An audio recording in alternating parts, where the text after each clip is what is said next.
السلام علیکم دوستو، امید ہے کہ آپ سب خیریت سے ہوں گے۔ جب بھی میرے ذہن میں پرانا دور آتا ہے تو میرا دل تڑپ اٹھتا ہے کہ وہ کتنا ہی پیارا دور تھا، کیا ہی خوبصورتی تھی اس دور کی، جہاں ہر چیز اصلی تھی، انسان بھی اصلی، محبتیں بھی اصلی، چیزیں بھی بالکل اصلی تھی، اور ہاں ایمانداری بھی اصلی۔ اس دور کے لوگ کتنے بھولے بھالے تھے، جو آپسی نفرتوں سے کوسوں دور رہتے تھے، سب آپس میں مل جل کر رہتے تھے۔ اس دور جیسا نہیں تھا کہ پیسے اور مال کی ہوس نے ایک بھائی کو دوسرے بھائی کا دشمن بنا دیا، یا ایک بھائی تو امریکہ میں جا رہا ہے کمانے کی خاطر اور دوسرا بھائی ہندوستان میں موجود ہے، اور دونوں کو ملے ہوئے سال بھر اور کئی سال گزر جاتے ہیں۔ وہ دور ایسا ہرگز نہیں تھا، سب مل جل کر رہتے تھے، کمانے کی ٹینشن اتنی نہ تھی جتنی آج کے دور میں ہے۔ سب کا کھانا ایک ہی چولہے پر بنتا تھا،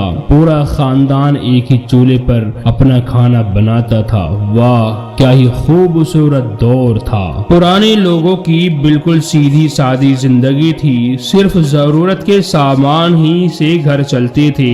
آج کی طرح نہیں کہ آج کل انسان 90% چیزیں وہ استعمال کرتا ہے جس کی اسے بالکل بھی ضرورت نہیں تھی۔ اگر یقین نہیں ہے تو آپ غور کر کے دیکھ لو۔ مثال بھی دے دوں، پہلے نہ تو فریج کی ضرورت تھی اور نہ ہی واشنگ مشین کی، مکسی، سمرسیبل اور ایسے ہی سینکڑوں طرح کے آئٹم کی کوئی ضرورت نہ تھی، مگر ہمارے گھر کی عورتوں کی سستی کاہلی نے ان سب کو ہماری ضرورت بنا دیا، جبکہ ان کے استعمال سے ہمارے جسم کو بے پناہ نقصان پہنچتا ہے۔ وہی پرانے دور کے کھانے کی کیا بات تھی، مٹی کی ہانڈی کا ساگ، مٹی کے چولہے پر بنا ہوا، اور مکہ کی روٹی، واہ واہ کیا ہی بات تھی۔ اس کے کھانے کا مزہ 5 اسٹار ہوٹل کے کھانے میں بھی نہ آئے۔ اور اس دور کے کھانے صرف دیکھنے میں خوبصورت مگر انسان کے جسم کو نقصان پہنچانے والے۔